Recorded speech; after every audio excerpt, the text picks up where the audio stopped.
난 정치 안 합니다. 정치 안 하고 정치인들은요 권력을 가지기 때문에 반드시 종교인의 감시가 필요해요.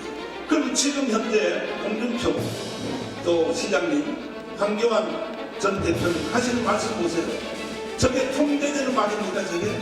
그래서 정광훈 목사의 통제를 받아야 됩니다. 미국처럼. 제가 그때에 4.15 총선할 때에 나는 그때 감옥에 있었어요. 감옥에 있는 사람이 의석을 몇 석을 달라고 하는 방법도 없어요. 방법도. 황교안 대표는 연세가 좀 드시니까 치료가 오는 것 같아. 상식적으로 내가 감옥에 있었는데 뭘 요구를 해요. 오늘로 21회 총선 딱 1년 앞으로 다가왔습니다. 1년 남은 딱 이 시점 여야는 어떤 상황인지 한번 알아볼 텐데요. 그러면 먼저 여야의 지지율 한번 보겠습니다. 리얼미터 여론조사인데요.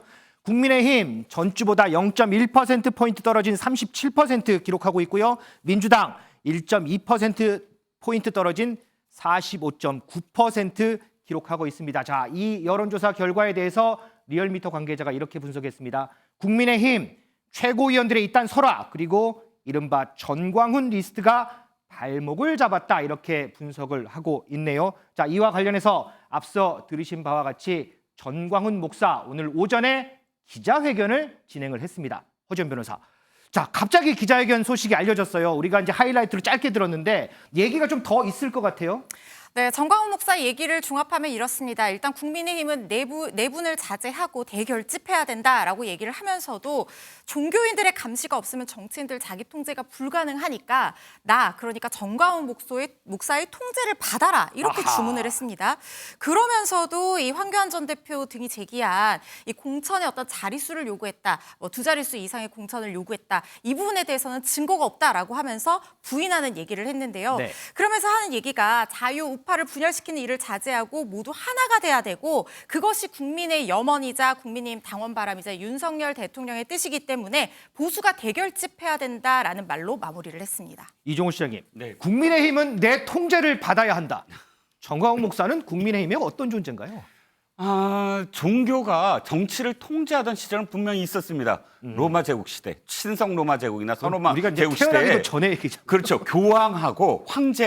교황이 황제의 어떤 그런 그 여러 가지 권력을 통제했었습니다. 그러나 말씀하셨듯이 그때는 신이 정말 중세 시대에 신이 통제하던 시대였고요. 지금은 근대를 넘어서 현대 포스트 모더니즘 시대입니다. 지금에서 무슨 종교인이 통제를 한다? 불가능하고요. 첫 번째, 전광훈 목사가 저렇게 목소리를 높일 수 있는 이유는 사실상 당시 이제 국민의힘 전신의 자유한국당 이전에 이 정당 이 계열의 정당이 무려 4번이나 큰 선거에 졌거든요. 그런데 자신은 광화문 집회를 통해서 무너져가는 보수 정당을 그래도 지금까지 다시 부활할 수 있는 어떤 기반을 만들어줬다. 이것으로서 지금 이 통제 운운하는데 사실상 그때의 행위가 순수하지 못했다는 걸 지금 되풀이하고 있다라는 생각이에요. 순수했다면 무엇인가 통제 운운할 필요가 없는 거 아니에요? 그런데 종교인의 순수함이 아니라 정치적 목적이 있었기 때문에 무슨 통제 이렇게 운운하는 것 같은데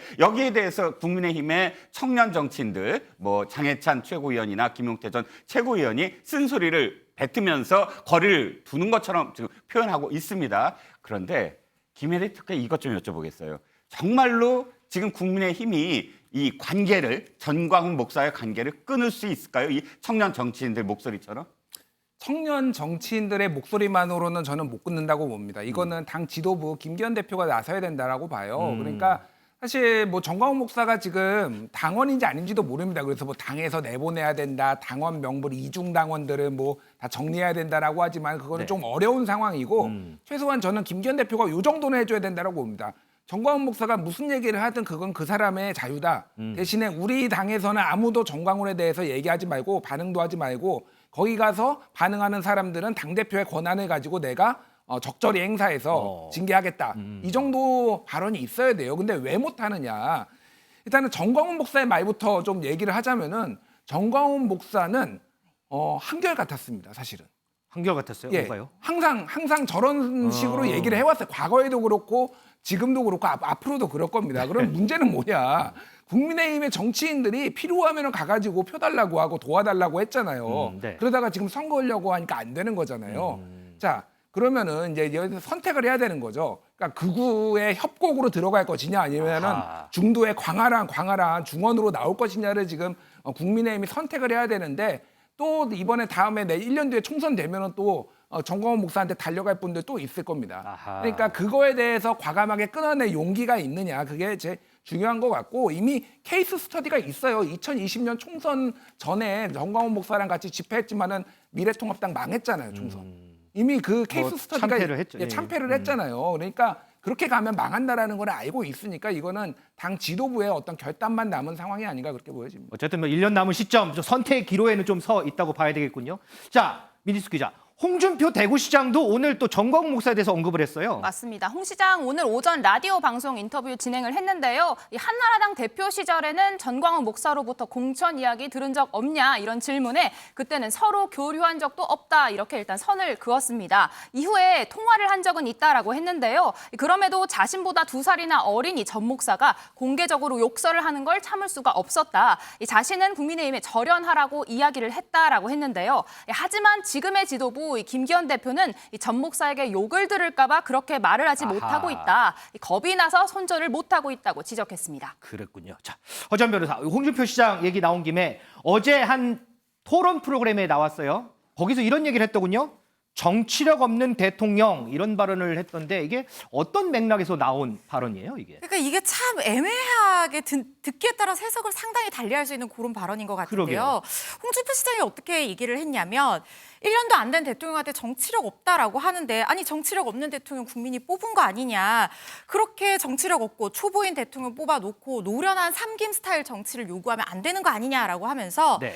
그거에 대해서 도와줘야 된다 이런 얘기를 했어요. 그러니까 유시민 전 이사장이 그대로 그 말을 받아서 맞다. 정치 경험 일천한 사람 우리가 뽑은 거 아니냐. 그래서 자기가 의지가 있으면 우리가 도와줄 텐데 지금 대통령 생각을 모르겠다. 사진 찍는 거는 술, 음식 관련한 것만 잔뜩 나오고 SNS에 이 영부인 SNS 올릴 것 같은 그런 사진만 나오고 하니까 문제 아니냐 이렇게 그대로 받아서 얘기를 하게 됐거든요.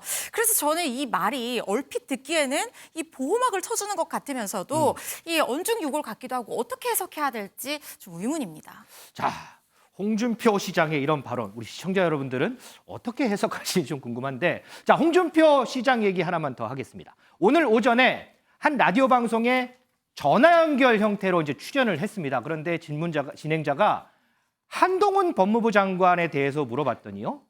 홍준표 시장이 전화를 끊어버렸습니다. 그 상황 한번 들어보시죠. 한동훈 장관이 총선 나올 거다, 안 나올 거다, 나와야 된다, 안 나와야 된다 말들 많아요. 홍 시장님 의견은 어떠십니까? 나는 의견 없어요.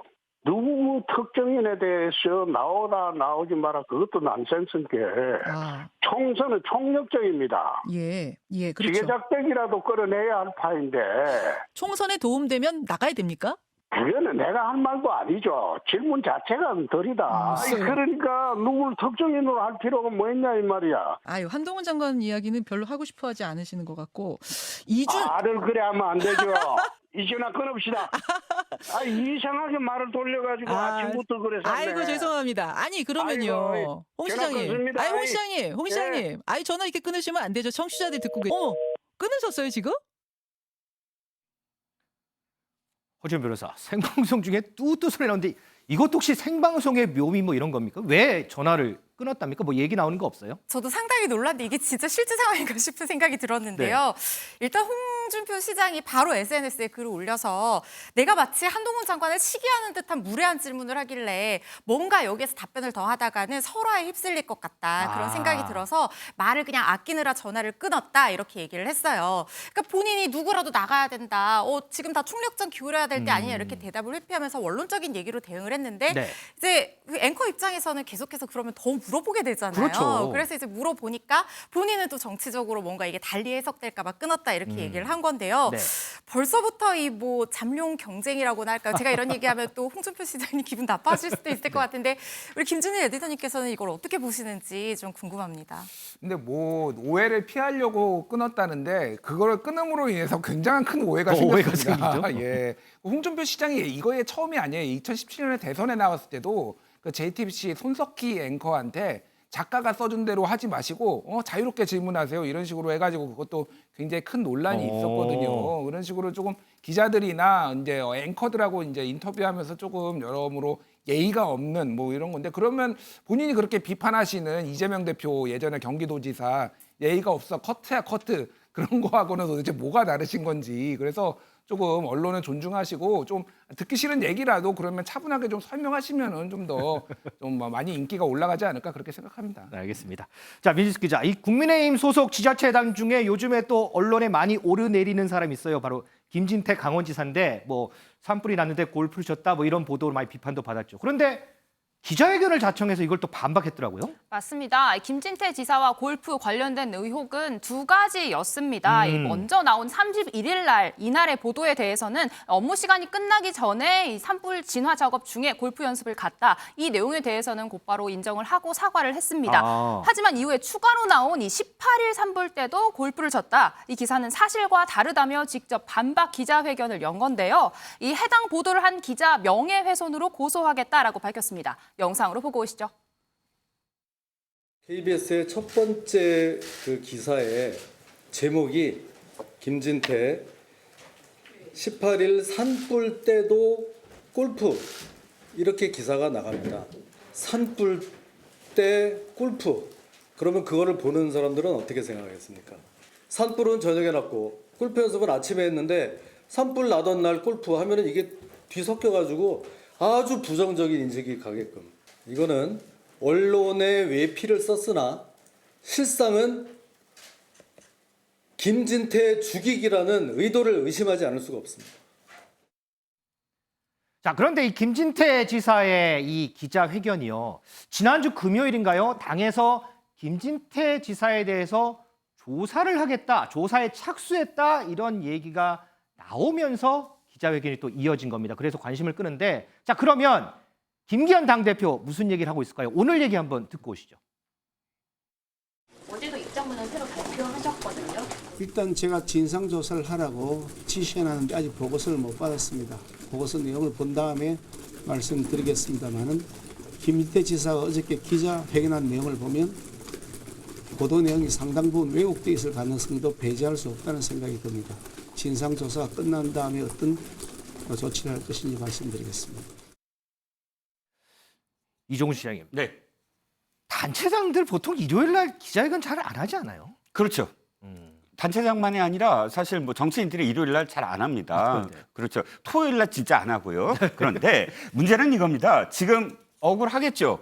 시간도 다릅니다. 오전에 골프를 쳤는데 산불은 오후에 날 수 있습니다. 그리고 그 이외에 더 억울한 부분이 많겠죠. 그런데 이게 고소하고 정말 저렇게 기자회견을 해야만 할 일일까요? 제가 생각하는 건 그렇지 않습니다. 왜냐하면 1년 중에 어느 달이 가장 산불이 많이 나는지 아세요? 3월입니다. 3월이 거의 전체 그 퍼센티지 중에 50% 가까이 차지할 때도 있어요. 즉 3월은 정말 산불의 예방 기간입니다. 이거 지금 2월 말부터 윤 대통령이 직접 나서서 산불 예방 강화하라라고 이야기를 할 정도이거든요. 그런데 거꾸로 얘기하면 산불의 산은 강원도에 제일 많이 집중되어 있어요. 아하. 산이 가장 많은 집중되어 있는 지자체 아닙니까? 그 지자체의 장이라면 3월 한 달 내내 사실은 예방 기간이고 거기를 진두지휘하면서 산불을 진화하거나 혹은 예방해야 될 임무를 맡은 지사입니다. 그렇다면 그 시간에 산불이 났다 안 났다가 아니라 자신이 얼만큼 지금 최선을 다하고 있느냐를 지금 역설을 해야 되는데 거꾸로 지금 그 시간에 나는 그 산불이 나는 시간이 아니었다라고 역설을 하는 건 진짜 지자체장의 정말 본연의 어떤 태도일까 하는 생각은 듭니다. 자, 총선을 1년 앞둔 국민의힘 그 안에서 나오는 여러 얘기들 저희가 모아봤는데, 그러면 자, 1년 앞두고 김기현 당대표 어떤 각오가 있을까요? 한번 들어보겠습니다. 내년 총선 공천과 관련해서 검사 공천이라는 어떠냐 하면서 시중에 떠도는 괴담은 근거 없는 것임을 분명히 밝혀드립니다. 저는 당대표로서 당은 당규에 정해진 절차에 따라 상향식 공천 원칙을 엄격히 지키면서 공정하고 투명한 시스템 공천이 진행되도록 철저하게 감독할 것입니다. 그런 만큼 우리 당 구성원들께서는 시중 괴담에 마음 쓰지 마시고 나라와 당을 위해 열심히 활동해 주시기를 당부드립니다. 자, 지금까지 국민의힘 상황 짚어봤고요.